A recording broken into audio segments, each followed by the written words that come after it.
It's Wednesday, December 21st. Merry Christmas. I'm Joe Abadi. You're watching Vintage Motocross Q&A, and for the first time, I've had an encore performance by a guest. We will be back in just a moment with the MX professor, Gary Bailey. He says he's got a lot of good stories. We're going to hear what he's got to say in just a minute. Stand by. We'll be right back with Vintage Motocross Q&A.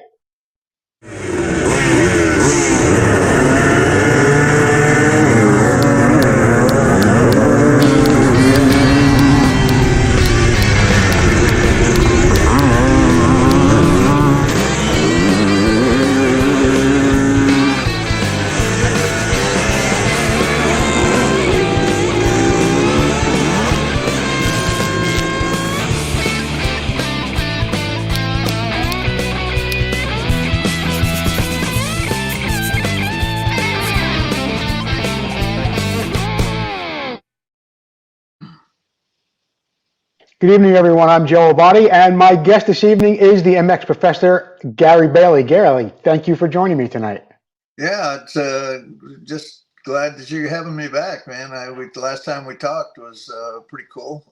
Yeah, it was, and you had a lot of great stories, but much like, every guest I have, Gary, after I speak to them or we do the interview or we do the show, I always wind up calling them and thanking them for doing the show. And it's always the same, 100% of the time. They'll always say the same thing that you said.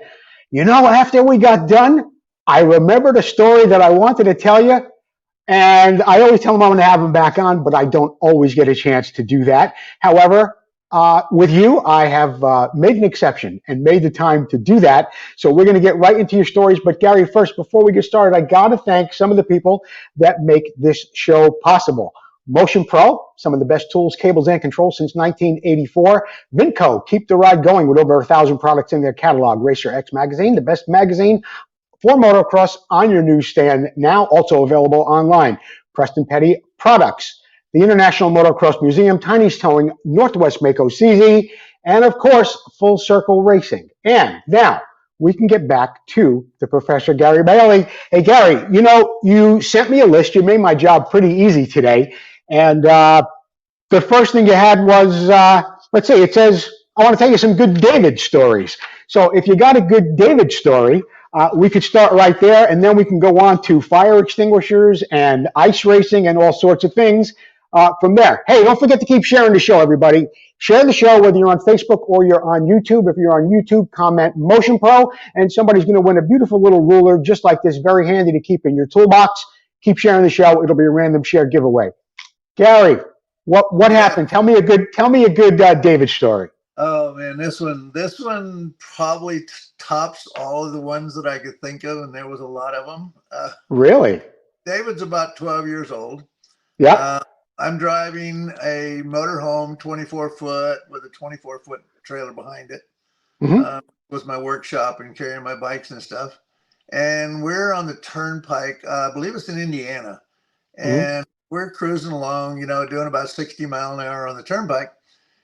And I said, Dave, do me a favor, go back and get me something to drink. And he just keeps sitting there. And I go, did you hear me? He goes, yeah. And I go, you need to go back and get me something to drink. And he said, well, why don't you get it yourself? And we always kidded around a lot. So I'm all good with this. And, yeah. And so I'm like, dude, no, I'm serious. I'm thirsty. Get me something to drink. And he just kept sitting there. And I go, oh, so you want me to get it myself? Well, the whole time we're talking, I'm checking the steering wheel. Of course, I've been on cruise control, and I'm checking the steering wheel, and I'm letting go of it. He doesn't know this, but I'm letting him go up to see how far the motorhome goes before it even veers off the road. And good news is there's not a lot of traffic around, so I'm not worried about that. We were pretty much traveling by ourselves. And so about the time I said, seriously, give me something to drink and grab me something to eat. And he goes, well, you can get it. And I'm going to go, okay, you're a little smart ass. All right, so I'm going to fix him. So I literally don't touch the wheel. I get out and I start walking toward the middle of the motorhome where the refrigerator was. And he's like, what are you doing? What are you doing? And I'm doing what you told me to do. You told me to get it myself. And so while I'm walking back there, I'm kind of looking at the road, right, just in case it starts fading a little bit. And I open up the refrigerator and I get me a drink out. And he's like, now he's going crazy. He's just like, Dad, come on, you got to get back. What are you doing? And so Yeah. I'm looking, it's still going straight. So on the way back, I opened up the cabinet. I give me a bag of Fritos. Boom, out of there. And he's like now completely freaking out. And I get back and I sat down in my seat. And he's like, oh my God, I can't believe you did that. And I I go, can't believe you did that. I can't believe you didn't give me something to eat. So yeah, that was pretty funny. Probably one that sticks in David's mind, and it's one that's like, I can't believe I pulled it. So, I mean, actually, it's funny, Gary, but it's frightening at the same time. oh, it could have gone bad, but sometimes you do things that could have gone bad, but they don't. Yeah. So it's like it's a good story. So yeah, a lot of good things. Another one that really sticks in my mind: '86 Motocross the Nations in Italy. Hmm. We're in the room the night before. Actually, it was before practice day. I don't think it was the day before it was practice day. And before that night, Johnny O'Mara, who's Yeah.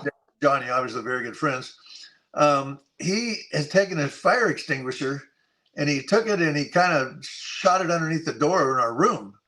And we're like, well, you little shit ass. And he kind of hit it and run. And so I go, huh, okay. Well, we go to look for a fire extinguisher. Paybacks are hell, right? So we go Sure. to look for a fire extinguisher, and he's taking the ones off the wall in that our level that we were in.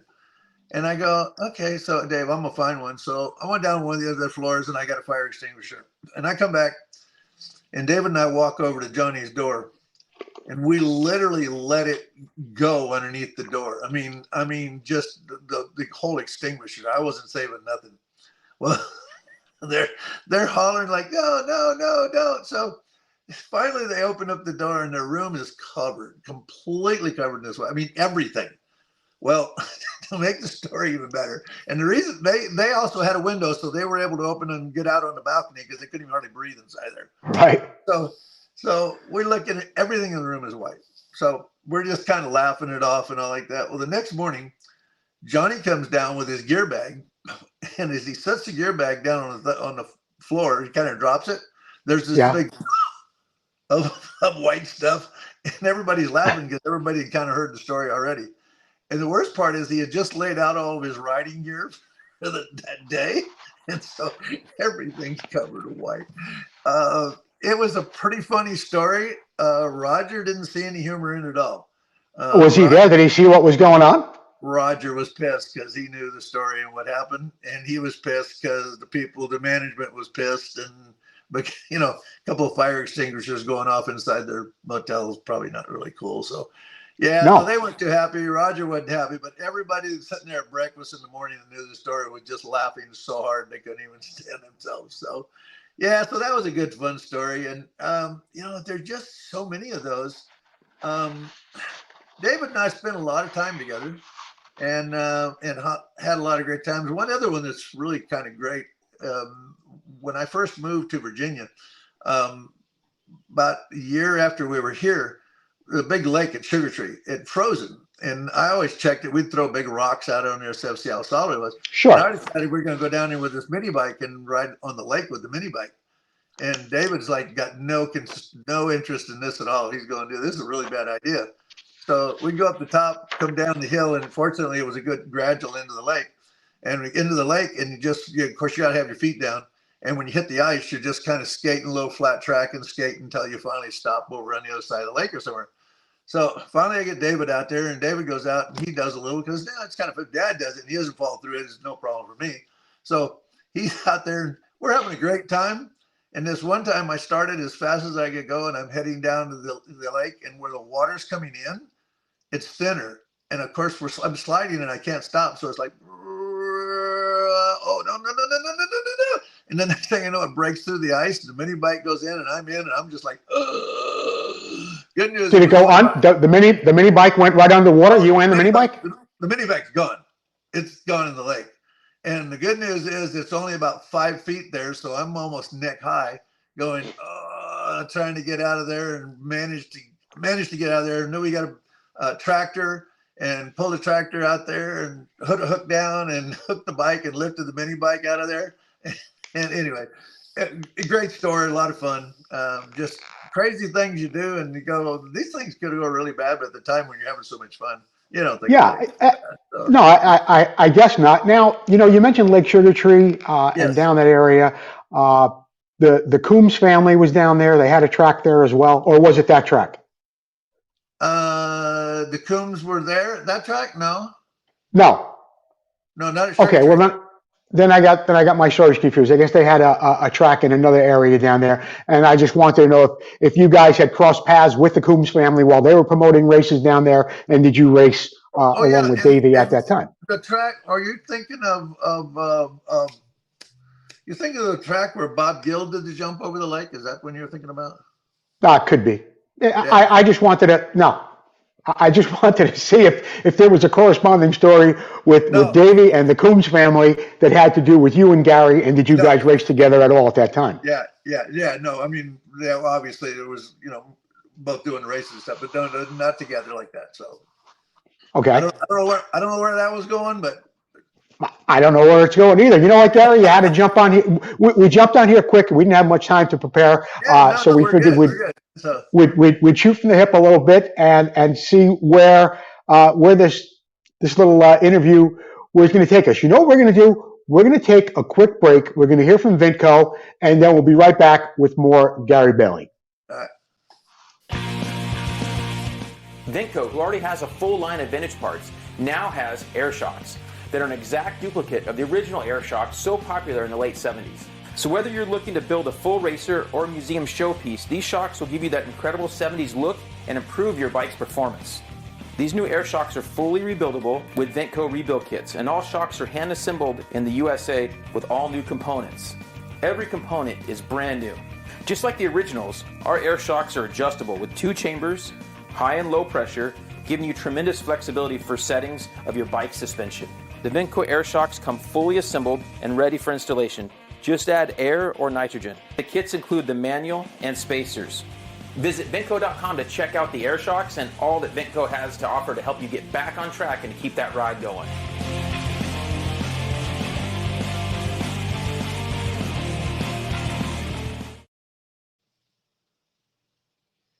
Back in the studio with Gary Bailey, and I'm sure he's got some more great stories here. Gary, you were telling me one time you had to drive from California to Washington. You had 4 riders and 6 bikes in a van. Who were the riders? What was that trip like? wow, that was an insane trip. Mostly because I was working in the grocery store and I was working 6 days a week, and I had to actually ask for a couple of days off. We did a straight drive, and it was from California up to Right. Spokane, Washington. The Mm-hmm. reason we're going up there was a race, and it was like a $1,500 purse, but back then that was huge. So I'm Sure. $1,500 purse, and for me it was like the biggest thing was it was $250 for winning each class, and I'm there like always riding 3 classes. So I'm thinking if I get up there and make $600, dude, that's like 5 work weeks for me. That's like 5 weeks in a grocery store, huh? Yeah. So I mean, it sounded really good. So we load my van up. I've got a Ford van. It's like a '69 Ford van, and we started putting bikes in there. And if you can picture this, in this van, there's 4 of us. Okay, there's my brother Bob, and there's me, and there's my buddy Larry Taylor, and the other Pettigrew. He worked for Cycle News. Anyway, Pettigrew. I can't remember his first name. So anyway, we decide we're all going to go. Well, my brother wants to ride, so he's got his bike in there, and Larry's got one bike in there, and Pettigrew decides, well, yeah, I'm gonna race 125. So I said, well, if we can share a bike, we'll put bikes in there. So the last bike we put in there, we literally had to take the front wheel off and stand it up on end just so we can kind of get the back door closed. So those vans, I don't know how many people remember this, but the engine was in the middle of those vans between the two seats. Sure. And so what are 4 of us going to do? It's a 10.5-hour drive up there. What are we going to do? Well, let's see. How about, no, excuse me. It was not. It was 22 hours up there. From Southern California to Washington? Yeah, I believe that. 22 hours. Okay. And so I'm going, holy crap. So, and I'm sure they approved of this. Right behind where I lived, there was building some houses there. So I go, oh, I got an idea. We'll just borrow one of these doors. There's a hollow core doors that they used to use on all of it. And so we went over there and we borrowed one of them and we Yeah. laid it on top of the motorcycles with a sleeping bag over the top of it. So one guy had to lay there the whole time over the top of the motorcycles, and one on the motor and one too. So, and we would switch frequently. So, you know, everybody got a chance to go out. So straight drive up there. We get up there. Everything went good. We did the races. I won all three of my classes, so I picked up $600. My brother got second in the open class, so he took his $100, whatever it was, and took that. And then Taylor got third, and I think Pettigrew got a second or a third. So basically, we ended up going away from that place with about $900 of their money, and they weren't very happy. As soon as it was over, we got our money, right back in the van, phew, head back down to Southern California, and because a couple of us had to be at work. So what bike were you? What bike were you riding back then? Was that on a Greaves, Gary? I was riding Greaves at the time. I was actually riding Greaves, and I was riding a Sachs in the 125 class. So I had my open bike and my 250 Greaves and the Sachs motorcycle that I was riding. And my brother was riding Mako. Larry Taylor was riding a Botaco, and Pettigrew was also riding the Sachs as well. So that was a fun trip. You know, back in the day when we just loved doing this stuff and it was so much fun. Larry Taylor and I went down to Mexico one time. They were having a Grand Prix down in Mexico, and I'd signed up for all three classes there. And on Saturday, we ran the 125 and the 250 class, and then the open class was on Sunday. And so I ended up getting, I won one of the classes and got third in the other one of them. And Larry got to ride. So we got a riding in, and the only reason we were staying was for the open class the next day. Well, I was talking with Larry going, dude, you don't want to get to ride, and I'm only going to get to ride one class in this thing. Hey, let's go to Castec Park. Well, Castec Park is in north of LA. Yeah. So we go, all right, let's go. We can be there. We can be there by 8 o'clock in the morning. So we take it out and start driving. And we've driven a couple, 3, 4, 5 hours. And I'm getting a little tired. And I go, hey, Larry, take over and drive for me a little bit. So he starts driving, and I try and snooze a little bit. It started out switching about every hour. Then it went to every 30 minutes. And then it went, because neither one of us could stay awake. We were so tired. So we pull into this gas station. The guy says, I said to the guy, I said, hey, is it okay if we park right here? And he goes, yeah, well, I'm leaving about 6 o'clock in the morning. We need to be gone anyway. So can you wake us up? Well, the guy left and didn't wake us up. So by the time we woke up, we're like going, shit, we ain't even going to make practice. So we just got in the van and we hauled butt, and we got up to Castec, and my sponsor at the time was Nick Nicholson for the Greaves. And we drove up, and he goes, what are you doing? And I go, well, we come to race. He says, I thought you went down to Mexico. And I go, I did. We rode on Saturday, and Larry rode, and I rode 2 classes, and I got a first and a third. And so, but Larry couldn't ride. So, and I was only going to ride one. So I decided to come up here and ride at least 2 classes. So I drove all the way up there, rode 2 classes. Larry got to ride, but that's the crazy stuff you do when you just love racing. And I wanted to race everywhere as much as I could. And so it's just another travel story that's just, you know, just a lot of fun. The craziest, I got to tell you a Danny Chandler story, because very people know this story. Okay. If you know who Danny Chandler, most people do know who Danny Chandler was. Danny did a lot of crazy things. Crazy things. I'm talking crazy, and scared the crap out of me more than once when I was with him. And this one night, we're getting ready to go to dinner. We're staying at Johnny's house up in Simi Valley, and we're getting ready to go to dinner to this Mexican restaurant. And Danny's with us because he'd been there practicing that day on the track at Honda Land. And so Danny goes, oh, I'll drive. Just get my rental-car. So let's see. I'm in the passenger seat. David and Johnny are in the back with Johnny's girlfriend in the back. And as we get up to the restaurant, and if you got to get a picture of this, I'm just going to say we're going north, and we're getting ready to make a left-hand turn in this left-hand turn lane.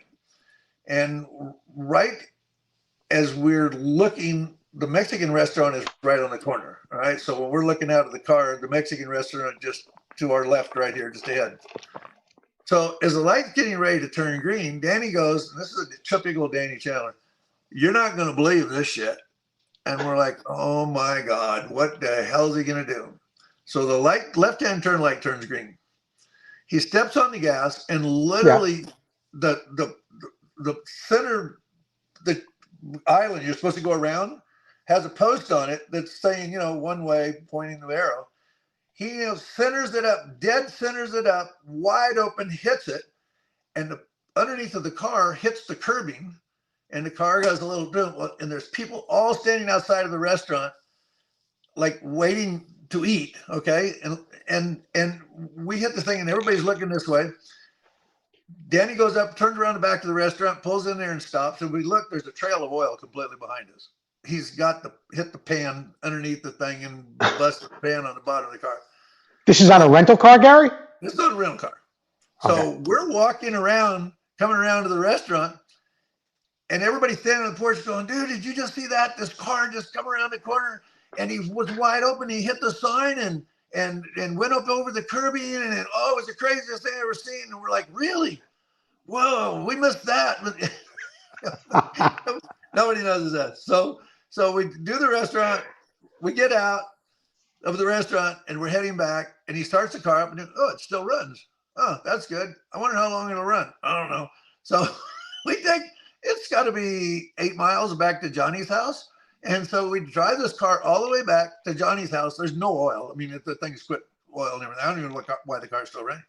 And he calls up the rental car company, and he goes, "Oh, we were in a parking lot, and there was one of those curbings, and we hit it, and we think we did something underneath the car because it's dripping oil. And so can you come pick up the car?" They showed up the next morning, gave a car, picked that one in the truck. Danny Chandler, many stories like that's Danny. So now that car was that car must have been rented by Honda for you guys. Yeah. When he goes, "You ain't gonna believe this shit," you're in for trouble. So yeah. Hey Gary, one of our sponsors is Preston Petty Products. I want to thank Paul Standard and Preston Petty Products for all they do for us here at the show. Get over to PrestonPettyProducts.com today. You can get yourself some grips, hats, stickers, of course, all those famous fenders that we've all loved for all of our lives. I'm sure you use some Preston Petty products during your career, haven't you, Gary Bailey? Yeah, he was a sponsor of mine, and when I had my Bull Taco team, and pretty much most of the time I was riding Bull Tacos, I was using Preston Petty stuff. Well, Gary, tell me about that Bull Taco team. What was that about? Was that a bike you bought yourself, put together, or Bull Taco sponsored you? How did it work? I had approached Bull Taco after I was doing my schools and traveling around, and I approached him about the possibility of me putting a team together, and we would travel the country and just do races and do the schools and stuff. And of course, at the time, I got Gary Chaplin involved in it, and I had Bob Harris in it. So it was those two guys plus David on the Mini, and we had bikes. I mean, they furnished me with 125, 250, 360. Chaplin had a 250 and a 360. Harris had a 250. And of course, David was riding his mini bike, which we painted this little Honda mini bike to look exactly like the Bull Tacos. And the cool thing about it, and David brings it up, that, "Dad, you were the first one to ever do this." Everybody wore the same exact gear. Every sticker on the motorcycle was the same. I mean, we pulled up and pulled all these bikes out of there. I mean, it looked like a factory team. And it was cool because we go to these local races, and all of us were pretty good. So we'd pretty much dominate the whole thing while we were there. And then be doing a school as well. Usually before the race, we did a school, and we did the racing, and Bull Taco sponsored the whole thing. And again, Preston Petty, when we put all the fenders on and stuff, we used Preston Petty fenders on all this stuff. And it was actually a really cool deal, and a lot of fun. And Bull Taco really gave us a lot of support with that. So how long did that last, Gary? How long did they give you the bikes? And was that just one season or a couple seasons? Well, we did it almost 2 years. And then that's another interesting one. and the guys know, but Harris and Chaplin, they decided that they're going to start recording my schools. And basically it was so that they can learn more to help me more. Mm-hmm. Well, shortly after that happened, they decided, oh, by the way, we don't want to do this team thing anymore. We're just kind of like, we're over it, blah, blah, blah. And we had just bought 2 new motorhomes. We had 3 motorhomes, mine and 2 other motorhomes. Plus we had a trailer that one of them pulled behind. I had mine with all my bikes and stuff in it, all of the bikes in it. And then we had another trailer that we built that I custom built it, and we could carry our spare parts in there. Mm-hmm. And a car went up on the back of it. So when we got somewhere, we didn't have to drive our motorhomes. We could drive the car to go where we wanted to. Well, they decided they didn't want to do this anymore. So I'm like, well, gee, thanks, guys. The very next week, somebody said, hey, did you hear Chaplin and Harris are having a school over? I go, what? Well, oh, yeah. And you want to hear the best part? They played your opening part of your school on a tape recorder so everybody could hear it. That was their intro to the school. And I got to ask, I'm good friends with Gary Chaplin. Yeah. Well, I have to ask him about this. So did you guys patch everything up, or was there some tension? We're good friends, man. That was, okay. At the time it was like, you guys are jerks and whatever. And right. Their deal didn't last that long either. Okay. And now they were getting their own bikes and stuff. I mean, there was no more Bull Taco stuff. That stuff was all still with me. So yeah, another one of those stories. It's like, well, thanks, buddy. But no, Chaplin and I are really good friends. Hey, Gary, you're talking about the Bull Tacos, and you talked about Greaves a little bit earlier. Tell me about that transition. How did you go from one bike to the other? Because I mean, they are night and day. It was night and day, and it was interesting because, in about 69, Greaves was kind of like slacking because, like all the other British bikes and stuff. Sure. And even going into the Spanish bikes, Yamaha was kind of coming in, Yamaha, the Japanese, were coming in with their bikes and kind of, taking away a lot of that impact that these other guys had. And so I was approached by Bull Taco and asked me if I would be interested in riding their motorcycles. Well, the biggest problem I had was Nick was always really good to me. I mean, Nick gave me what he could with the budget he had, and it wasn't money and stuff, but he helped me a lot. And I had just left doing my schools, and I was down in Florida, and we were getting ready and I was building the track for the first Daytona race, and I'd been riding the Winter Series down here on my Greaves. And I said, well, I really would like to do it. And it was John Grace. And I said, John, I really would like to do it, but I got to talk to Nicholson first, because he's really helped me a lot, and I don't want to just hang him out to dry. I mean, the guy's done everything he could possibly do for me. And so when I called Nick went, hey, Dad, if you got a deal going, man, it's way more than what I can do for you. He said, I understand. He said, I understand. You don't feel bad about doing it. So I went, okay. So now I'm talking with John Grace, and I'm still haven't even made a decision yet. We're still talking, and this is the night before the first Supercross at Daytona. And okay, they really want me to ride Daytona on this bike, and I've never ridden one. And I was like, gosh. So we started negotiating, and I ended up getting a pretty good deal, because I was like, well, yeah, I'll do it if you give me this and this and this and this.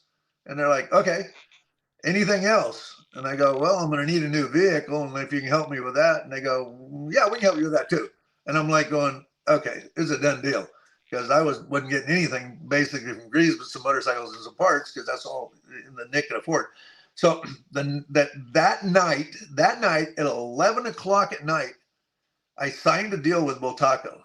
This is the night before the Supercross, and never been on the bike. And so they went. The only bike that was even around was in the Armory, where they used to have the motorcycle show. They went down to the Armory, pulled that bike off of the floor. John Grace himself, president of Bull Taco there, he and a mechanic that he brought with him, John's out there taking his jacket and his tie off and his white shirt and everything. While I'm not getting the track ready, they're getting my bike ready. And I'm telling you, I've never been on this bike. And I know they're pretty good, because I've seen them, and this new model. Now, what is this, 1971, Gary? It's got to be what, 1970, 71? You remember the Pelican? The plastic fender front and rear? Oh, yeah, yeah. Yeah, it was unique of all of them. In fact, that one started out being the Bultaco Bandito. Remember when it was black and white? Yes, I do. Plastic to it. Then the first 250s in that Persang, that's what they used on it. Okay, it was that style.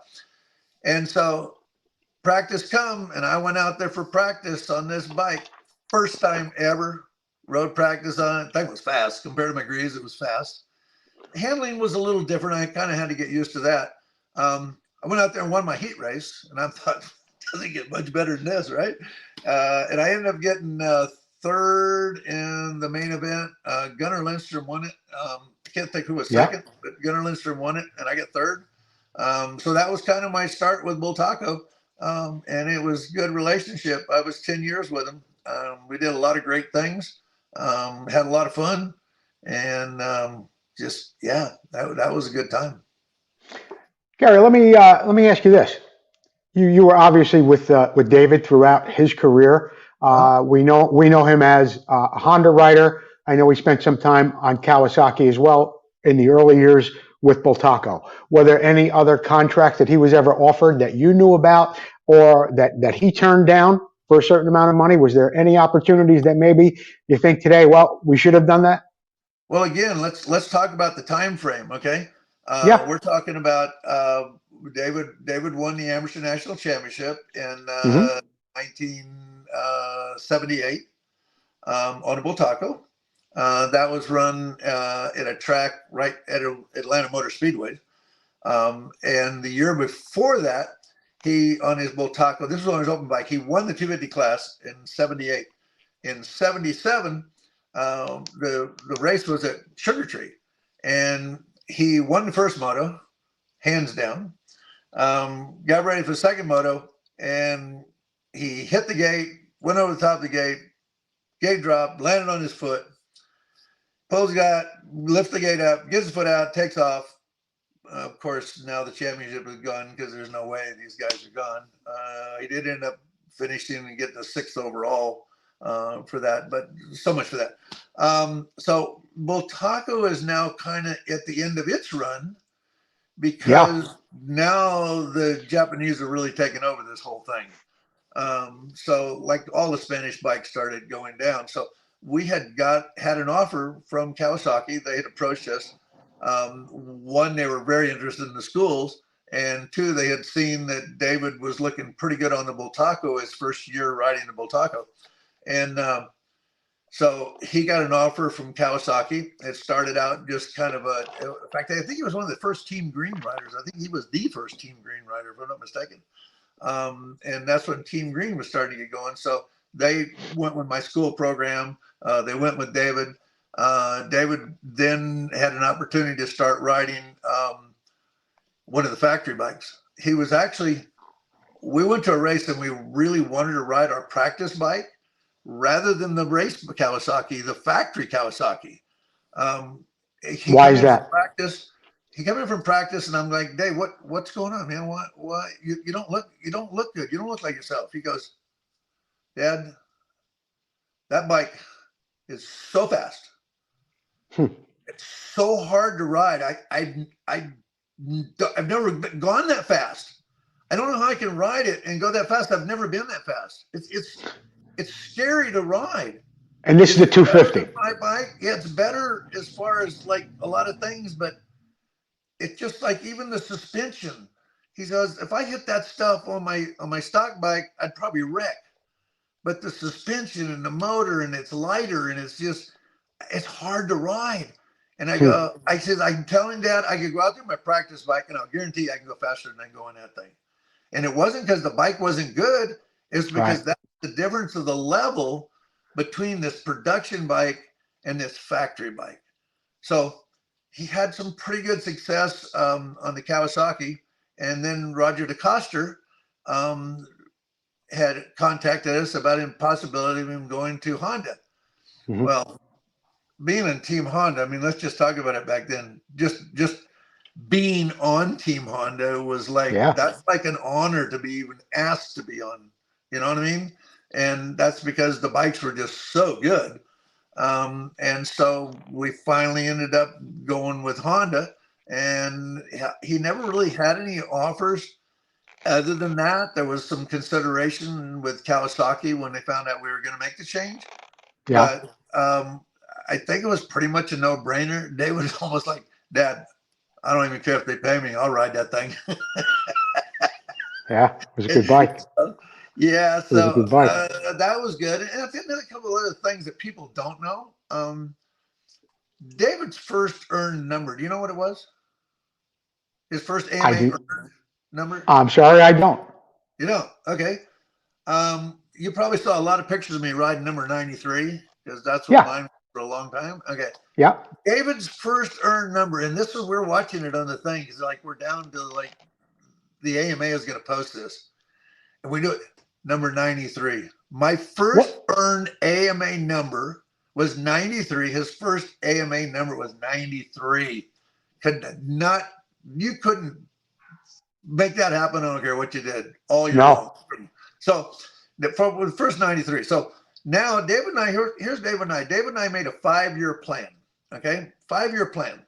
We're number 93. Okay, and he's earned that, which is in the top 100. That's not too bad for his first year riding and riding a Bultaco. He earns number 93.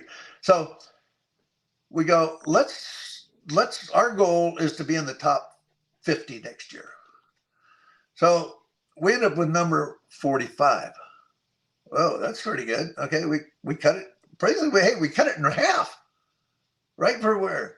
Our next goal was let's go for the top 25. We can get top 25. Earn number 23. Man, we're in where we want to go. Next year, top 10s, regular. Let's get a top 10. Got number 11. Next year goal was to go top 5, then work for number 1, be the best guy. We ended up going from 11 to number 1 because that's the year he won Supercross and that he won the national. Okay, number 1. So we basically cut half, exactly where our goals were. I mean, that's where we ended up being. The interesting part about it was, for me, was after he got the number 1 plate and then Rick Johnson come in where it's kind of dominated a little bit of the stuff. They ended up with number 6, which was the number we thought we'd end up before we went to number 1. So we had a goal and it worked really good. I think some people don't have goals or realistic goals. And I think having realistic goals give you something to really shoot for. And then when you accomplish that, David was always about, if David set a goal for himself in anything, just like he did in his wheelchair stuff, if he set a goal for himself, he met his goal. Whatever it was, he always met his goal. But because that's the kind of drive they had, and that's what people need to have. You need to have a realistic goal. Don't go for something crazy that's going to be a fail, which is going to deflate your ego. So go for something realistic. And we did, and it worked out really well. Well, Garrett, we're going to take a break here from our sponsor, Motion Pro, for just a second. And when we come back, we'll have more from the professor, Gary Bailey. Can you come back? Can you come back, Gary? Will you stick around? Yeah, I'll be right here. Thank you.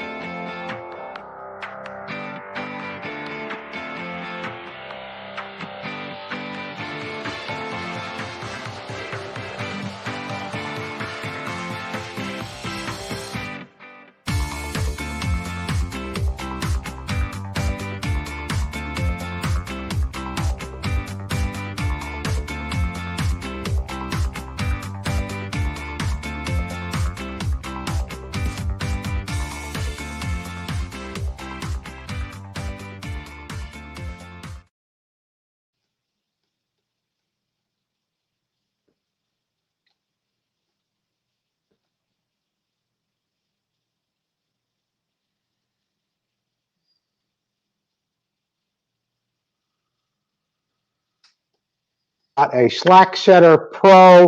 They've got chain alignment tools. I've got so much stuff here from Motion Pro, and their website, it's just it's absolutely incredible with how many parts, how many tools, how many things they have to offer. I want to thank Motion Pro for being a sponsor for so long here for our show, Vintage Motocross Q&A. Gary, the schools, you taught a lot of schools. You talked about Gary Chaplin. I want to know if you have ever studied or have ever taken a look at some of the schools that are going on today. I mean, a good friend of ours, Donnie Hansen, has a school. There are some other guys out there who do offer some programs. Have you ever looked at some of their schools and compared them to what you did? Yeah. Boy, I don't know if What? You could say it. I don't know if I want to say what I really want to say. You can't say anything bad about Donnie Hansen. You could say whatever you want about somebody else. Yeah, no. I love Danny. Donnie's a good dude. I don't have anything negative to say about Donnie. I guess I look at things differently than a lot of these guys do. Differently how? I think that so many of them are, this is how you do it. This is how you do it. This is how you do it. Do this, blah, blah, blah. You got to be a how guy, but I'm a why guy. I will not tell you to do one single thing unless I can tell you exactly why you need to do it that way. I will give you the opportunity to go, okay, whatever you're doing or whatever somebody else has told you to do, that's different than from what I'm telling you, okay? I am going to tell you how to do this, and I'm going to tell you why I want you to do it this way. And I'm also going to tell you what's going to happen if you don't do it the way I'm telling you to do it, or asking you to do it, however you want to word that.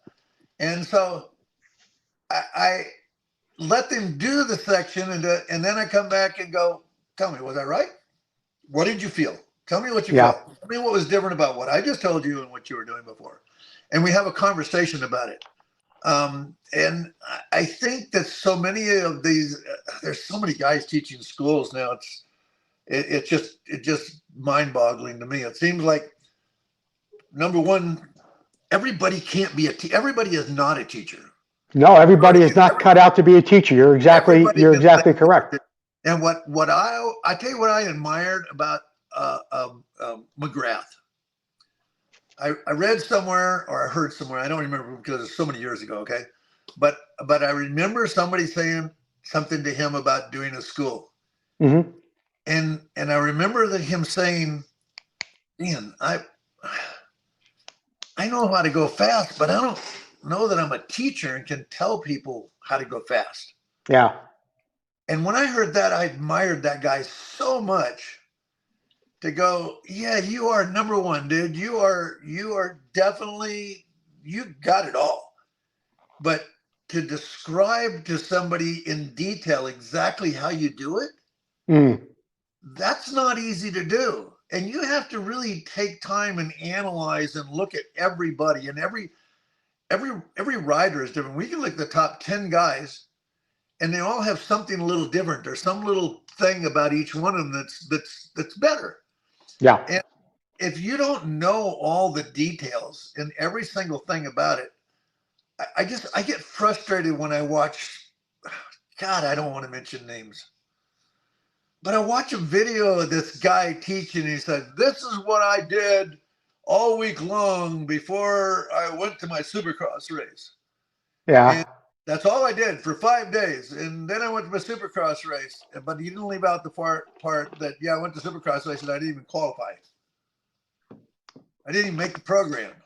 This is an older guy who teaches classes now? I'm not gonna step on. Okay. I won't push that. Yeah. And I look at some of these videos of these guys teaching just because I just want to see what they're doing. I want to see if they even know what they're talking about. And so much of it is so basic. It's so basic that it's like, dude, okay, that's some good information, but come on, let's get into the real stuff.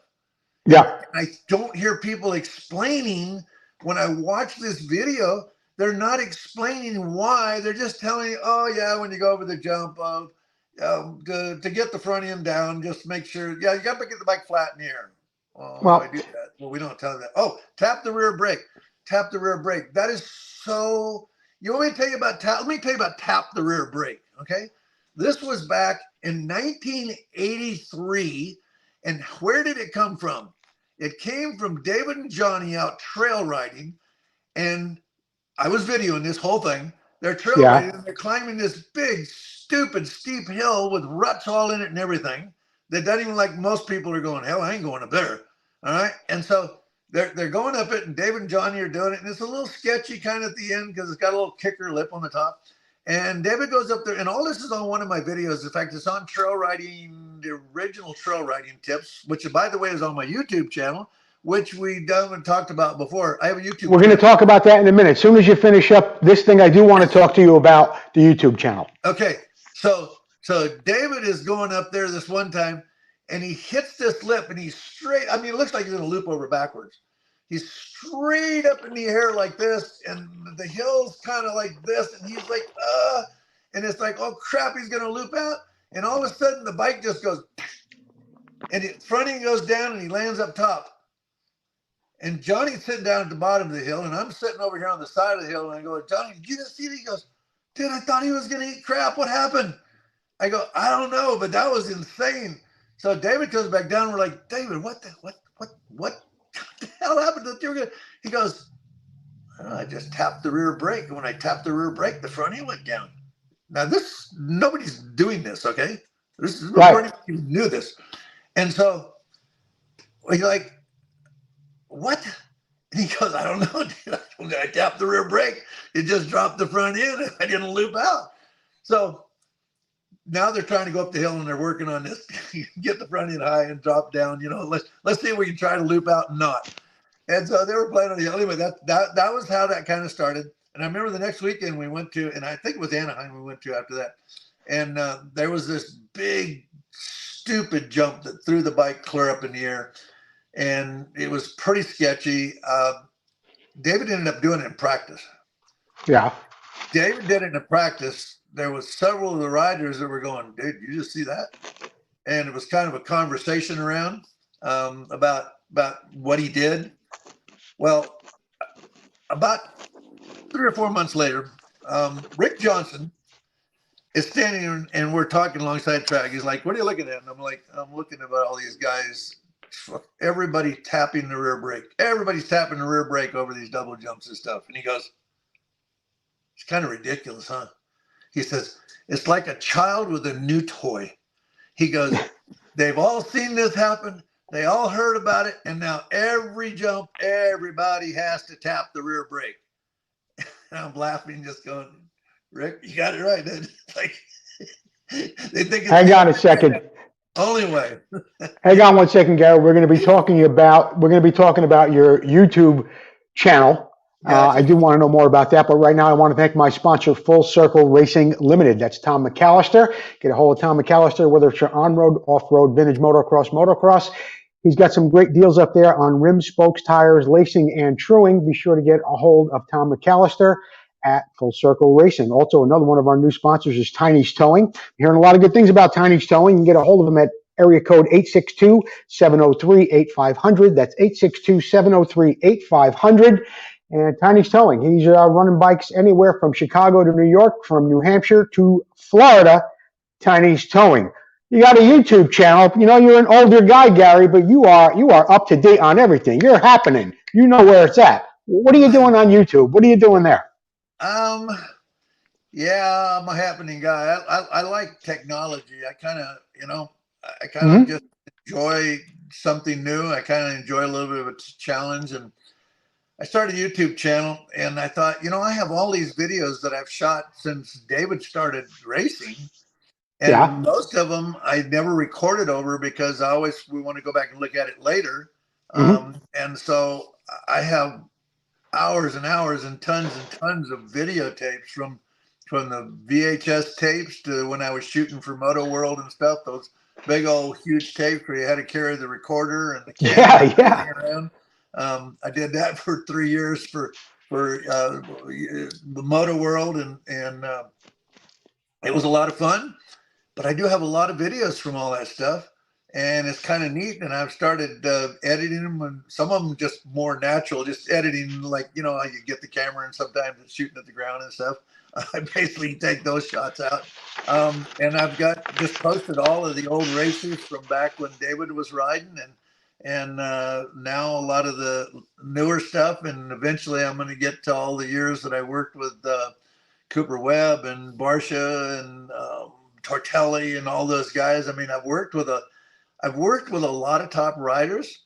What's the name of the channel, Gary? So we could get, what's the name of the channel Gary so we can get a look at it? Gary Bailey MX. Just go to YouTube, Gary Bailey MX, dude, and you're going to see more stuff than, well, I mean, just. All right. Now, so you work with Sebastian. You work with Sebastian Tortelli too, and who else? Oh yeah. In fact, Tortelli, when he started riding the Supercross stuff, he wasn't like real good, and I had the opportunity. Yeah. He contacted me and asked me if I could help him with a few things.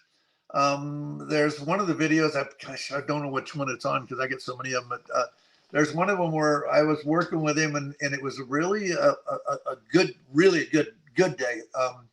Good for him, good for me. A lot of fun. We were out at this private track. It was all sandy. It was really rough and gnarly and just whooped out and stuff. And so I watched him ride just a little bit, and I could see that he's manhandling the motorcycle basically. And I was watching him go up this section, and I said, dude, do you ride on the balls of your feet? And he goes, no, why? And I go, so I explained to him why riding on the balls of your feet is better, to make yourself lighter on the bike, to make yourself more efficient. And I explained this whole thing to him, and I said, let me see your boots. And I look at the bottom of his boots, and this is the God's truth, where he rides in his arches, and literally, you know, most people wouldn't know this, but you know, in the bottom of the motocross boots, how there's like a steel shank in there? You know what I'm talking about? Yeah, I do. And okay, so there's a steel shank in there, particularly in the older boots. I don't know if the brand new ones had that way, but in the older boots, there was a steel shank. And the foot pegs were literally, the marks were there, and you could see the steel shank. And I said to him, I said, Sebastian, how long have you been wearing those boots? He goes, this pair is probably, I think this is 3 weeks. I'm like, what? Now, remember, this guy he's won a world championship. Yeah. Okay? He's winning a world championship. And I go, seriously? He goes, oh, yeah. He goes, you got to see my garage. I go, what? He goes, well, when you come to my house, you'll see, I got them stacked over in the corner. I mean, literally boots? Stacked. There's got to be at least a dozen or more pairs of boots sitting there. And I go, yeah, never ridden on the balls of your feet. No. Okay, so here's the great part. I videoed his first couple times up the hill, which was, I mean, just ugly, almost crashing.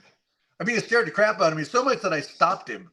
And I went, okay, because he's trying to go up there wide open because that's where he rides. And I go, okay, I want you to do me a favor. And he goes, I said, I want you to go up there. And I showed him, I said, put your foot here, just get in the right gear and go up there, and I want you to ride the balls of your feet. So he heads up top of the hill. Obviously, first run, better than the other two. Third, fourth run, way good. I go, okay, why are you riding over on the side of the track over there? Well, it's smoother over there. I go, yeah, but you're not always going to have that. So I want you to go up the middle. He goes, dude, you know how big those holes in the middle? I go, yeah, I can see them. Yeah. So he goes up the middle. And I mean, I'm videoed. I got all this stuff on video. Okay. So he goes up the top of right down the middle of the thing, straight as an arrow. I mean, no swap, no kick, nothing. And he comes back. I go, so what's that? He said, feels pretty good, actually. And I go, because now you're not abusing the motorcycle. You've got the arch in your foot, and you've got flexibility, where before it was all in your knees. I mean, that was the only thing you do is with your knees to be able to soak it up. And so anyway, we worked on this thing over and over and over again. And we spent 2.5 weeks, probably 5-6 days in that time. We went to Glen Helen, and he won the first moto, and he got a shitty start. When I'm talking 25th, 20th place start on the second moto, and won the second moto. Dude, I was in freaking heaven, dude. I was just like, oh my God, dude. Really? This just, I'm like, oh my God, this is great. Do you think a lot of that had to do with him riding on the balls of his feet and the Oh, technique that he had? I mean, we worked on a lot of other things. That was only one of the things we worked on, but that Yeah. was the biggest part because, well, I asked his mechanic, I said, how is his bike set up with the other guys on the team? He goes, nobody will ride his motorcycle. They absolutely will not ride his motorcycle. The thing is so stiff they can't even ride. They don't even know how the hell he rides the damn thing. That was because he had to have the suspension set up so stiff.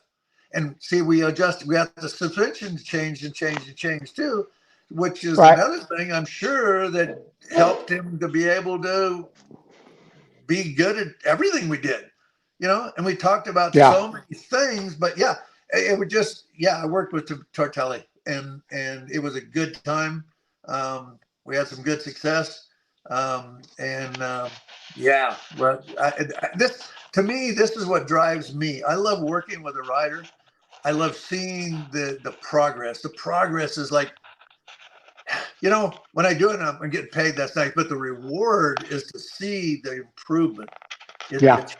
And people had said to me, what does he know? He's an old dude. The guy's getting old. He doesn't. I go, I keep up with what's going on. I want to know why this guy's winning. I want to know how many instructors, coaches, whatever you want to call them, have you seen at the races with a camera? A camera? None. Zero. I always had it. We talked about before.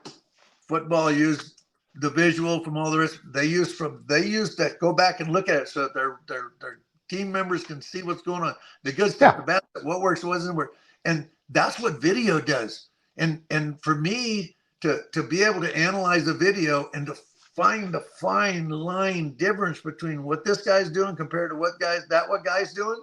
Yeah. You want to be better than everybody else, and the only way you're going to be better than everybody else, first you got to be as good as them before you can be better than them. Yeah.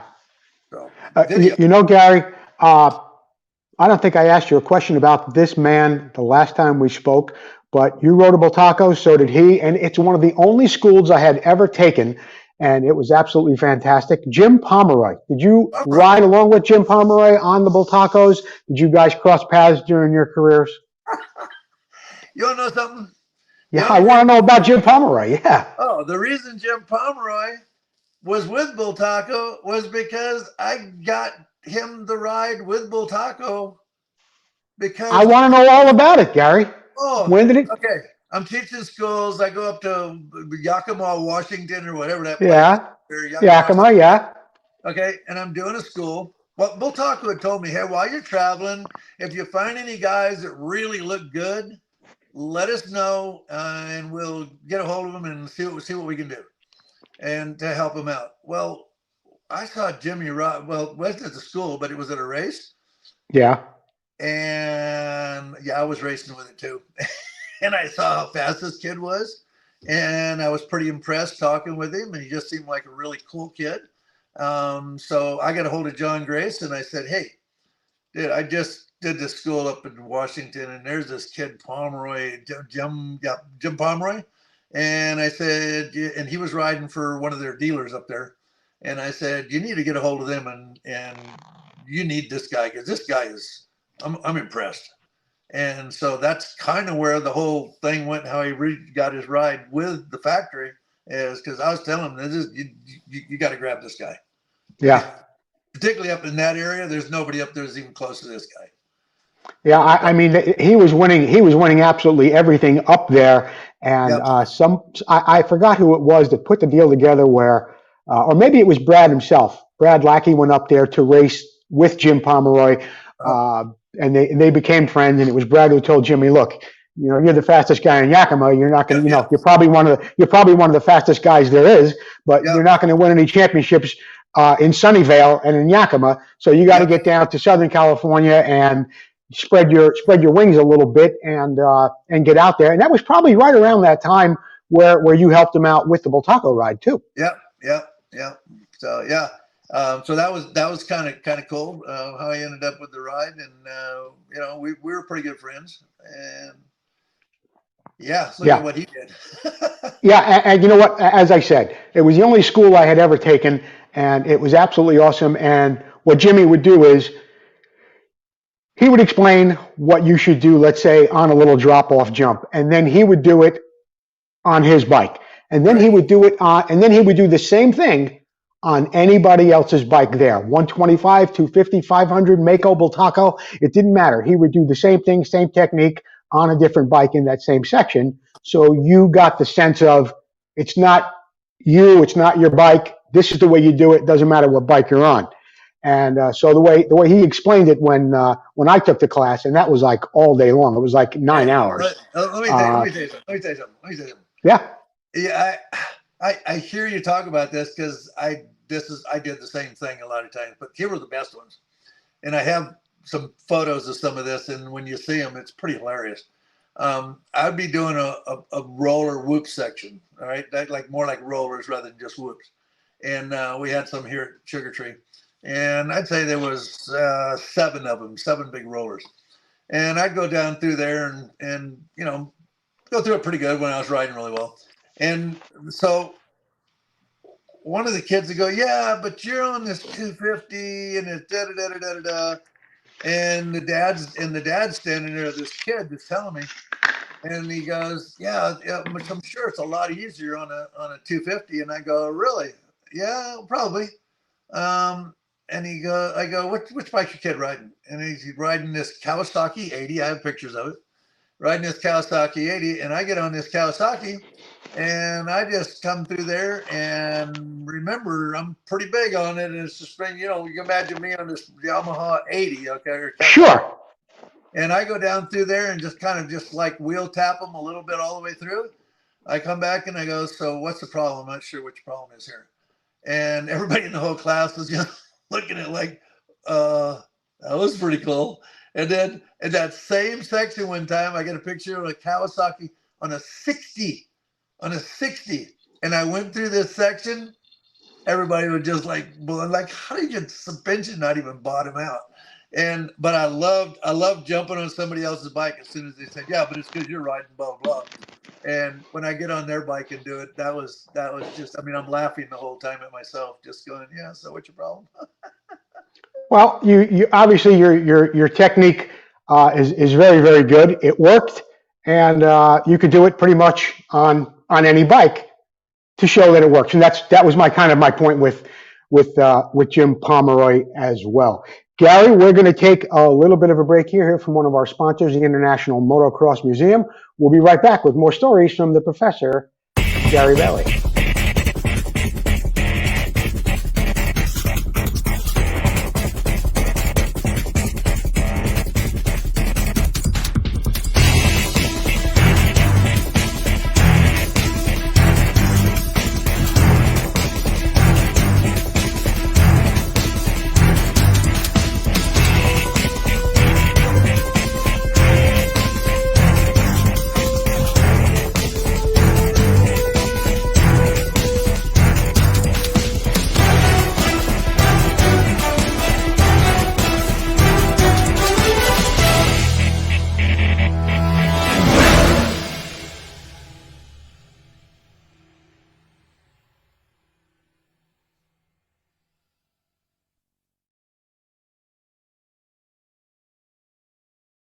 They still got a lot of cool stuff out there. You want some t-shirts? Bob Hanna, Roger DeCosta, Heike Mikla. They got some posters from Marty Smith, Bob Hanna, and a whole bunch more. Get over to www.internationalmotocrossmuseum.org and get some swag for yourself for Christmas. Speaking of Christmas, Gary, it's right around the corner. What happens at the Bailey house at Christmas time? Anything good?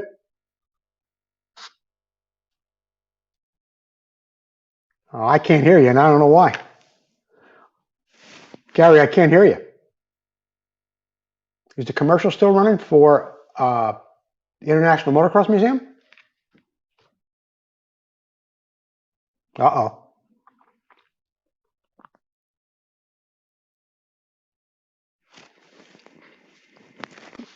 I'm all plugged in here. I don't know what the problem is.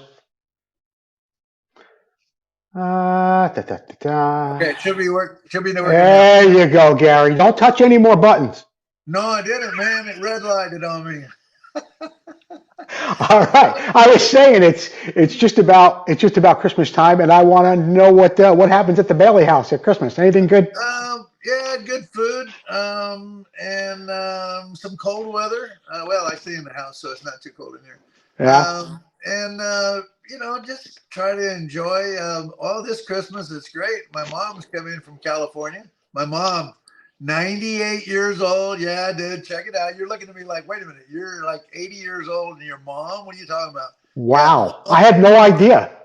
Yeah, she's here. I talked about my grandfather a little bit, and what he'd done, and that's mom. Mom is Tex Bryant's daughter, and Yeah. so she's here, so that's going to be good, and she gets to see the grandkids, and she's pretty spunky, I'm telling you. 98, huh? No, they left California, did a plane flight, got in at 1 o'clock in the morning in Georgia. He and my niece drove from Georgia up to Virginia. Then we were having a indoor race right here that Ryan Smith runs that does Sugar Tree. We got an indoor place, the Agricultural Center. And we run an indoor race, and she's like, yeah, I want to go see Riley, which is the great-granddaughter, and want to see her ride because she's riding the little 50s. And so she goes there. They get back at 1 o'clock in the morning again. And all that night when they stayed in Georgia, she says, no, don't even bring my bag upstairs. We got to get up early in the morning, so I'll just sleep in my clothes. And so, yeah, my mom, she's a trooper, man. She just keeps it going. And I tell you what, till her eyesight went bad, and even if that's not slowing her down much, but her eyesight's gone really bad. Unfortunately, they've declared her legally blind, but she can still see enough to do stuff. But still, it's like her vision's like really bad. And, Gary, you've mentioned it a couple of times that you're in Virginia, and one of our sponsors, and I'm going to be there, is the York Swap Meet in York, Pennsylvania. How far is Virginia from York, Pennsylvania? Is that very far? Been there a couple of times. York, Pennsylvania. Let's see. When we drove up there, what is it to York, Pennsylvania? I'm guessing it's like 7 hours. Oh, is it that far? Because I was going to say, why don't you come up there? It's on January 22nd. It's on a Sunday. I'm going to be there. Barry Higgins is going to be there. Warren Reed, Martina Falta, and it's 6 or 7 hours. It's kind of a long way for you, but if you weren't doing anything, we'd be more than happy to have you at the York Swap Meet. I was there a couple of years. In fact, 1 year I was there when Super Hunky was there, and and I were there. Yeah, that was pretty cool. And I've been there a couple of times. It just depends on what's going on and what the weather is. Right. Well, that's coming up January 22nd and 23rd. It's on a Sunday. The night before is the Potomac Vintage Writers annual banquet. Yeah, and that's what I went up there for that, and then went to the swap meet thing. Yeah, it was a good time. Good people. Yeah. Good people up there. Rick Simon, Super Hunky. Yep. Got a story about Rick Simon? You must have crossed paths with him a few times. Rick Simon. Let's see. There's some stuff going across my screen right now behind me that I was hoping I was going to be able to use. Reminds me, we went to Lima, Peru. I went there and did a school. And schools are interesting when you go someplace like that because like more than half of them don't speak any English. Right. And they don't understand a lot of English either. And it's funny how you can go there, and I've been to several countries where obviously I don't speak all those languages. And we start out with an interpreter, but then I'm going, this is wasting way too much time because I got to say it, then they got to say it, and then it's like, no, we ain't going to do this. So it's funny how after like a couple of hours, they start understanding hand gestures. And like if you ride through a section and after you get done with it and you start trying to describe things and you're talking about, getting your head forward or maybe having your arm up or being on the balls of your feet. And after you've done a couple of sections, they start understanding it. And you can do a couple little hand gestures and point to your feet and like, oh, yeah, I got that part. And so it's kind of cool. So we go down there, and Super Hunky and his wife go, and Chuck and Sharon Clayton from Cycle News go. The guy that put it all together, which made it so easy for everybody to go, he was the president of Braniff Airlines. Do you remember Braniff Airlines? They always had those the airplanes, and they were painted like really crazy colors and stuff like that. Yes. But he was the head guy for Braniff, so he'd just get us all on a plane and go down there. I went down there 2-3 times to this school, but Super Hunky and all of us went down there and did the school, had a great time. And I'd known Rick for many, many years because when I lived out in California, I was racing. Rick Simon, Mako, if you can't talk to this guy about anything without Mako coming into the Oh yeah. and I'm telling you, every review that he'd do on a motorcycle when he do a test thing, yeah, they're all pretty good. But my Mako, Mako was better. But my Mako had more power. My Mako cornered better. My Mako did. I'm like, yeah, Rick, get off the Mako thing. Yeah. But good, dude. I knew him like forever when he was Dirt Bike Magazine. Good guy. Yeah, definitely. And speaking of magazines, you know what? I got to give a little plug to one of our sponsors, Racer X magazine. Hey, those are good guys too. Oh, Racer X, absolutely. Scott Wallenberg, David Coombs. Oh, Scott, I know Scott. Hey, you know how long I know Scott? He No, how long? A Monarch. He rode a 125 Monarch at the school and it was at what's the name of that track? It was really a rocky course. Up in Wisconsin. Maplehurst. You remember Maplehurst? Oh, Maplehurst. Yeah, I've heard of it. Okay, well, yeah, I met him there, and we've been friends ever since. Yeah, Scott Wallenberg, very interesting guy. His whole career has been motorcycles and advertising. Even Yes. from when he was a little kid, I had him on the show one time, and he told me how when he wanted a motorcycle, his dad put him to work for a newspaper or a magazine selling ads. And Okay. that's how he got the bike, and that's how he started racing. And it's funny how his entire life, since he's been 12 years old, has been selling ads in magazines and racing motorcycles. So That's cool. yeah, Scott Wallenberg is really, really good people. And one of these days, maybe I'll have Davey Coombs on too when I get a moment. But for today, Professor, I think that about wraps it up. Unless you got something else that you want to talk about, because I know you. If you forget, you'll call me back and say, Joe, I want to be on the show again. I forgot to tell you the story about. I have 2 things I want to talk about. What's that? The first thing is Travis Pastrana. Okay. Okay. Yeah. Not only did I work with Travis for 13 years, the whole time he was and doing motocross, Right. But this guy is such a gentleman. He is such a class act. Yeah, I mean, when I knew him when he was just turning 9 years old, and we started at the schools then, so polite every single time that you would tell him something, he would say, thank you. I mean, and I got to quick. Travis came to school. His mom was always there. Mm-hmm. His mom would come, like we'd stop to talk. His mom would unstrap his helmet, take his helmet off every time we stopped. He walked right up front of everybody, and right there, I mean, he's right there in front of me, and he's listening to everything I say. I mean, this is a kid on a mini bike.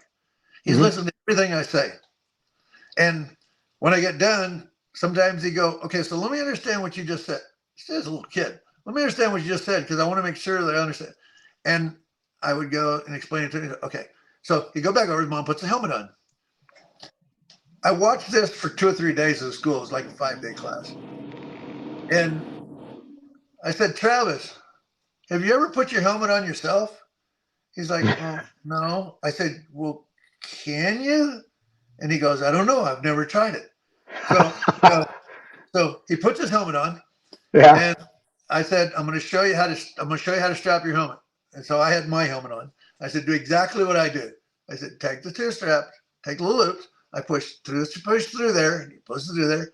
I said, now split those 2 little loops we got and bring the loop back. And I'm showing it, and he does it. And so he gets it all. And so I tell everybody this. So he takes off. So the next time we get ready to stop, Debbie walks over there and she starts to take his helmet. I said, Debbie, no. The helmet's coming off. He can take it off. So he gets the helmet off. Well, he's having a little trouble putting it back on. Now, remember, I get this class of 20, 25 guys, okay? Right. So Travis is trying to, so tell you what, guys, we're going to sit here until Travis gets his helmet on. And when Travis gets his helmet all strapped up, we're going to go ride again. And from that time on, he always did his own helmet. Debbie was always like, no, but that's what I don't care. But this kid today is the same polite, appreciative. He's appreciative of everybody and everything that has ever done anything for him. He is appreciative. I have a problem with these guys today. I've worked with a few of them, and they act like they don't even know me once they're just great, or they think they're great. And I cannot stand when people do that. I go, dude, I don't know who you think you are, but you're the same guy you were before you. You just got blessed with a talent. And so Travis, I just got to put out Travis's. Oh, by the way, FYI, Travis is going to try to qualify. Get this, for the Daytona 500 this year. Really? Yeah. Look at me. Look at the way you're looking. You're like, what?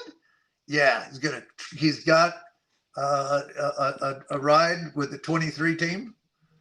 And so he's all excited about it. And he actually invited me to go hang out with him for the week dinner. So I'm pumped.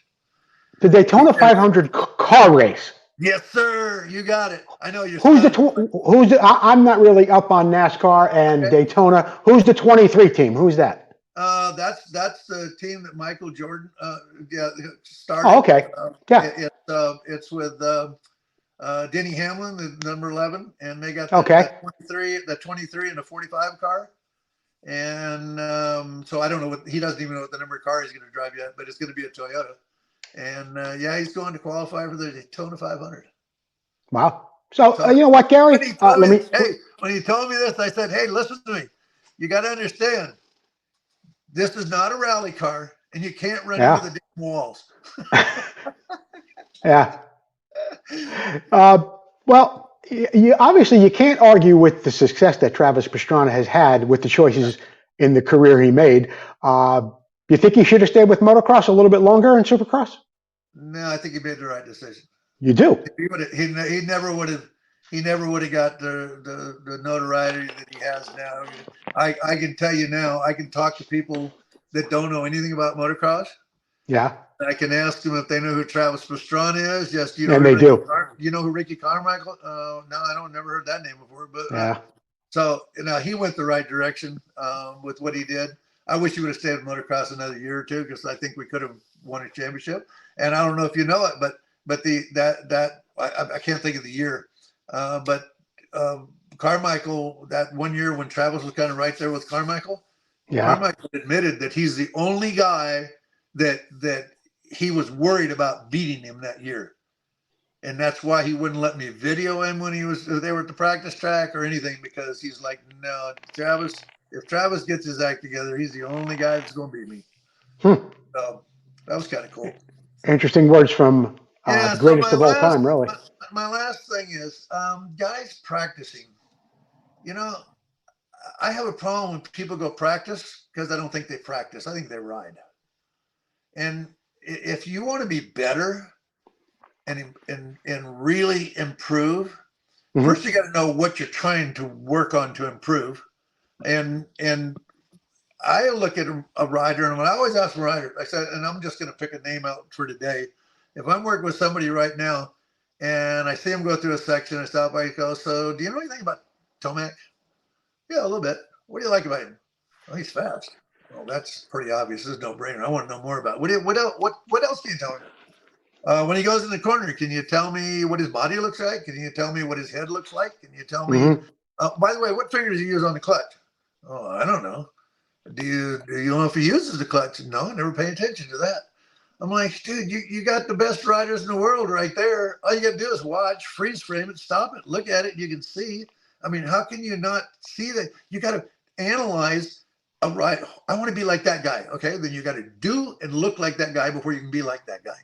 And if you don't even look like him, well, obviously you can't perform the way he does if you don't look like him. So, you know, that's the way I am with people. So I'm like, practice. Practice makes perfect. No, it doesn't.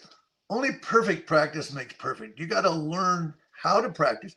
You got to do the right thing. And you're not going to do it once. You're not going to do it twice. You're better do it 50 times, 50 times, perfect or as close to perfect, or be happy with it. And if you can't do that, why are you out doing laps on the racetrack? Well, I just did a 20-minute moto. I saw you do a 20-minute moto. I could run as fast as you were in some of the sections. I can't run. But it's like people, you don't practice. You're out there riding. Practice is working on a specific, just take one thing. Every time you go riding, pick one thing that you want to improve on and get it better. And you know, I like playing golf. I'm not good at it. Like playing. I should say I like playing at golf. And and I watch a lot of videos, and I try to seriously go out on one day and take just one thing and go, let me try a couple of these things or one of these things that I just heard about, and let me see if I can make it. Oh, but it's tough. Oh, it feels awkward. It feels weird. It's like, I know that. I hear it all the time when I'm telling people to try something, but it feels weird. Anything that's new is going to feel weird. Sure. That's normal. You got to, but is that the way the best guy doing it? Is this the way your number one rider does it? Yeah. Well, I don't care how weird it feels. Figure it out. Yeah. So practice, practice, practice, practice, practice, practice. Be smart, and you're going to have a lot more success, and you're not going to be laying on the ground as much, and you're going to be a lot happier. Gary, one more time, the YouTube channel. What's the name of it? Gary Bailey MX. It's pretty simple. Hey, it is pretty simple, huh?